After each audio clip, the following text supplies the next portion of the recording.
Brother, ಈಗ 16ನೇ ತಾರೀಕು D boss ಹುಟ್ಟಿದ ಹಬ್ಬ. ಅವತ್ತು ನಾವು ಏನು ಹೇಳಲ್ಲ, ಅವತ್ತಿನ ದಿನ ನೀವೇ ಅವ್ರ ಮನೆ ಮುಂದೆ ಬಂದು ನೋಡಬೇಕಾಗುತ್ತೆ.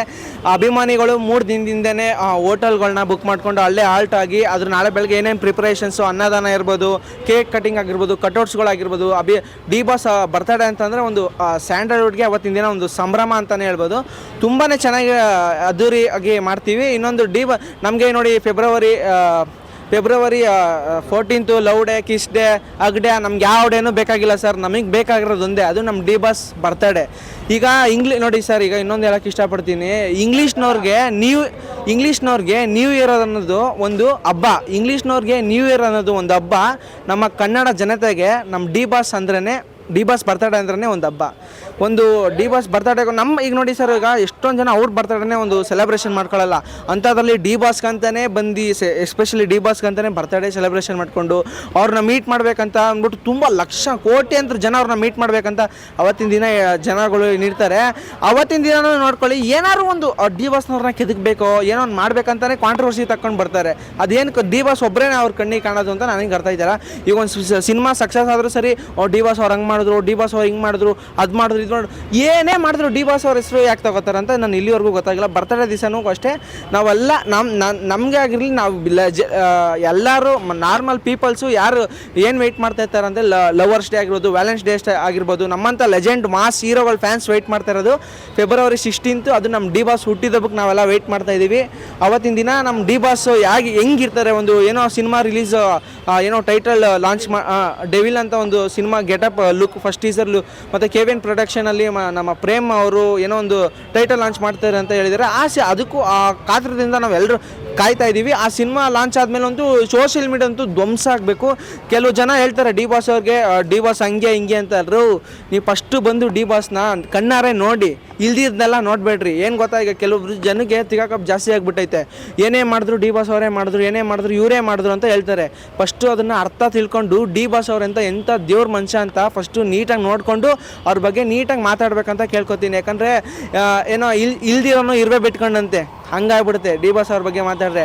ನಾನು ನಿಜವಾಗ್ಲೂ ಹೇಳ್ತಾ ಇದ್ದೀನಿ ಬ್ರದರ್, ನಾನು ಒಂದು ಕನ್ನಡ ಇಂಡಸ್ಟ್ರಿ ಎಲ್ಲ ಹೀರೋಗಳ ಫ್ಯಾನ್ ಆಗಿ, ಕನ್ನಡ ಇಂಡಸ್ಟ್ರಿ ನಮ್ಮ ಡಿ ಬಾಸ್ ಅವ್ರಿಗಿರೋ ಫ್ಯಾನ್ ಫಾಲೋಯಿಂಗು ಇನ್ಯಾವ ಹೀರೋಗೂ ಇಲ್ಲ ಅಂತ ಹೇಳಕ್ಕೆ ಇಷ್ಟಪಡ್ತೀನಿ. ಯಾಕಂದರೆ ಡಿ ಬಾಸ್ ಅವರೇ ಒಂದು ಮಾತು ಹೇಳಿದ್ದಾರೆ. ಈಗ ಕಾಟೇರ ಸಕ್ಸಸ್ ಮೀಟಲ್ಲೂ ಕೂಡ ನಮ್ಮ ಡಿ ಬಾಸ್ ಅವ್ರನ್ನ ಪೊಲೀಸ್ ಸ್ಟೇಷನ್ಗೆ ಎಷ್ಟು ಜನ ಸಪೋರ್ಟ್ ಮಾಡೋಕ್ಕೆ ಬಂದರು. ಅವ್ರ ಮನೇಲಿ ಅವ್ರ ಅಣ್ಣಂದಿರು ಜೈಲ್ಗೆ ಹೋದಾಗೇ ಅಷ್ಟು ಜನ ಬರೋಲ್ಲ, ನಮ್ಮ ಡಿ ಬಾಸ್ ಅವ್ರು ಹೋಗೋರೆ ಅಷ್ಟು ಜನ ಬಂದವ್ರೆ.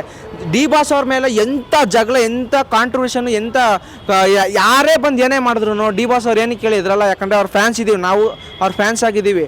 ಎಂಥ ಕಾಂಟ್ರವರ್ಸಿ ಬಂದ್ರೂ ಎದುರಿಸೋಕ್ಕೆ ಫ್ಯಾನ್ಸ್ ಇದ್ದೀವಿ. ನಮ್ಮ ಡಿ ಬಾಸ್ ಅವರು ಹಿಂದೆಗಡೆ ಕೃಷ್ಣ ತರ್ಕನ ಬೇಕಾದ್ರೆ ಓಡಿಸ್ತೀವಿ. ಡಿ ಬಾಸ್ ಅವ್ರ ಫ್ಯಾನ್ಸ್ನ ಏನೋ ಅನ್ಕೊಂಬಿಟ್ಟಿದ್ದಾರೆ. ಒಂದು ಸಲ ಹೋದರೆ ಅವ್ರಿಗೆ ಗೊತ್ತಾಗಲ್ಲ. ಏಟರ್ಸ್ಗಳಿಗೆ ಹೇಳೋಕ್ಕೆ ಇಷ್ಟಪಡ್ತೀನಿ. ಡಿ ಬಾಸ್ ಅವರ ಬರ್ತಡೆಗೆ ನಾವೆಲ್ಲರೂ ಅಭಿಮಾನಿಗಳೆಲ್ಲ ಕಾಯ್ತಾ ಇದ್ದೀವಿ. ಡಿ ಬಾಸ್ ಅವ್ರಿಗೆ ಅಡ್ವಾನ್ಸ್ ಹುಟ್ಟಿದ ಶುಭಾಶಯಗಳು ಅಂತ ಹೇಳೋಕ್ಕೆ ಎಲ್ಲ ಸ್ಟಾರ್ ಹೀರೋಗಳು ಈಗ ನಂದಿಲ್ಲಿ ಗ್ರೌಂಡಲ್ಲಿ ಮಾಡ್ಕೊತಾ ಇದ್ರು ಬರ್ತ್ಡೇನ. ಸೊ ದರ್ಶನ್ ಸರ್ ಅಲ್ಲೇನಾದ್ರು ಇಲ್ಲ ಸರ್, ದರ್ಶನ್ ಸರ್ ಮನೆ ಮುಂದೆನೇ ಮಾಡ್ಕೋತಾರೆ. ಸಲ ಎಲ್ಲ ಸಲನೂ ಮನೆ ಮುಂದೆ ಮಾಡ್ಕೊಂಡಿರ್ತಕ್ಕಂಥ ನಾವು ನೋಡಿದ್ದೀವಿ. ಆದರೆ ನಮಗೆ ಈ ಸಲನೂ ನಂದಿ ಲಿಂಕ್ ಅಂದರೆ ಏನು ಗೊತ್ತಾ, ಅಷ್ಟು ದೂರ ಯಾರೂ ಬರೋಕ್ಕಾಗಲ್ಲ ಅಂತ ಕೆಲವು ಜನರಿಗೆ ಗೊತ್ತಾಗಲ್ಲ. ಅದು ಇದು ಅಂತ ಸ್ವಲ್ಪ ಸಮಸ್ಯೆಗಳಿರುತ್ತೆ.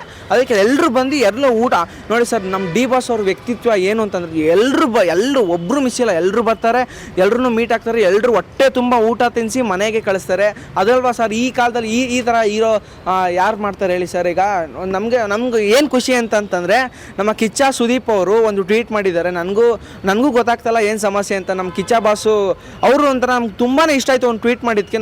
ನಾವಿಬ್ಬರು ಏನು ತಪ್ಪಾಗ್ತೈತೆ ಅಂತ ಹುಡುಕ್ತಾ ಇದ್ದೀವಿ. ನಮ್ಮ ಕನ್ನಡ ಜನತೆಗೆ ಆದಷ್ಟು ಬೇಗ ಕಿಚ್ಚ ಬಾಸು ಮತ್ತು ಡಿ ಬಾಸ್ ಅವ್ರು ಒಂದಾಗಬೇಕಂತ ಆಸೆ. ಅವತ್ತಿನ ದಿನ ಒಂದಾಗಿ ದಿನ ಏನೇ ಹಬ್ಬ ಇರಲಿ, ಅವತ್ತಿನ ದಿನ ಮಾತ್ರ ಸ್ಯಾಂಡಲ್ವುಡ್ಗೆ ಒಂದು ಸಂಭ್ರಮ. ದಿಗ್ಗಜರು ನಮ್ಮ ವಿಷ್ಣುವರ್ಧನ್ ಸರ್ ಆಗಿರ್ಬೋದು, ಅಂಬರೀಶ್ ಸರ್ ಆಗಿರ್ಬೋದು, ಏನು ಬಾಂಡಿಂಗ್ ಇತ್ತು ಆ ಬಾಂಡಿಂಗ್ ಅಲ್ಲಿ ಕಾಣ್ಬಿಟ್ರೆ ಕನ್ನಡ ಇಂಡಸ್ಟ್ರಿನ ಎಲ್ಲೋ ತಗೊಂಡೋಗ್ಬೋದು. ಆದಷ್ಟು ಬೇಗ ಒಂದಾಗ್ತಾರೆ ಅಂತ ನಾನು ಅಂದ್ಕೊಂಡಿದ್ದೀನಿ. ನನ್ನ ಆಸೆ ಕೂಡ ಒಂದಾಗಬೇಕು ಅಂತ. Thank you. ಅಭಿಮಾನಿಗಳು ಒಂದೊಂದು ರೀತಿ ಅಭಿಮಾನ ವ್ಯಕ್ತಪಡಿಸ್ತಾ ಇದ್ದಾರೆ. ಸಾಂಗ್ ಮಾಡೋದಾಗಿರ್ಬೋದು, ಪ್ರತಿಯೊಂದು ಆಗಿರ್ಬೋದು. ನೀವೇನಾದರೂ ಡಿ ಬಾಸ್ಗೆ ಸಾಂಗ್ ಏನಾದರೂ ಮಾಡಿದ್ರೆ? ನಾವು ಡಿ ಬಾಸ್ ಅವ್ರಿಗೆ ಸಾಂಗ್ ಮಾಡೋಷ್ಟು ನಾವು ದೊಡ್ಡವರಾಗಿಲ್ಲ. ಬಟ್ ಅವ್ರಿಗೆ ಗಿಫ್ಟ್ಸ್ ಆಗಿರ್ಬೋದು, ಅವ್ರ ಬಗ್ಗೆ ಈ ಥರ ರಿವ್ಯೂಸ್ಗಳಾಗಿರ್ಬೋದು, ಅದ್ರ ಮುಖಾಂತರ ನಾವು ಅವ್ರಿಗೆ ಗಿಫ್ಟಾಗಿ ಇದು ಮಾಡ್ತಾಯಿದ್ದೀವಿ ಸರ್. ಒಂದು ಇಂಟರ್ವ್ಯೂ ಅಲ್ಲಿ ಇಶಾನಿ ಅವರು ಹೇಳಿದ್ದಾರೆ ಡಿ ಬಾಸ್ ಅವ್ರಿಗೆ ಒಂದು ಸಾಂಗ್ ಬರೀಬೇಕು ಅಂತ ಆಸೆ ಇದೆ ಅಂತ.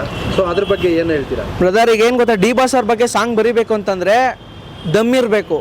ಒಂದು ಚೂರಲ್ಲಿ ಏನೋ ಅಳ್ಕು ಪಳ್ಕು ಏನೂ ಇರಬಾರ್ದು, ಮೀಟ್ರ್ ಇರ್ಬೇಕು. ಡಿ ಬಾಸ್ ಬಗ್ಗೆ ಮಾತಾಡಬೇಕು ಅಂತಂದರೆ ನಾನು ಇಶಾನಿ ಮೇಡಮ್ ಅವ್ರಿಗೆ ಒಂದೇ ಕೇಳ್ಕೊತೀನಿ, ದಯವಿಟ್ಟು ನೀವು ಸಾಂಗ್ ಮಾಡಂಗಿದ್ರೆ ಅಚ್ಚುಕಟ್ಟಾಗಿ ನೀಟಾಗಿ ಕ್ಲೀನಾಗಿ ಅವ್ರ ಗತ್ತಲ್ಲೇ ಡಿ ಬಾಸ್ ಮಾಸಲ್ಲೇ ಮಾಡಿರಿ ದಯವಿಟ್ಟು. ಈಗ ನೀವೊಂದು ಸಾಂಗ್ ಆಡಿದ್ರಲ್ಲ ಬಿಗ್ ಬಾಸ್ ಮನೇಲಿ, ಆ ಥರ ಸಾಂಗ್ ಮಾತ್ರ ಆಡಬೇಡಿ, ಯಾರು ನಮ್ಮ ಕೈಲಿ ಕೇಳೋಕ್ಕಾಗಲ್ಲ. ಡಿ ಬಾಸ್ ಅವ್ರಿಗೆ ಮಾಸ್ ಅಂದ್ರೇ ಇಷ್ಟ, ಕ್ಲಾಸಲ್ಲೇ ಮಾಸಲ್ಲೇ ಕೊಡಬೇಕು ಸಾಂಗು.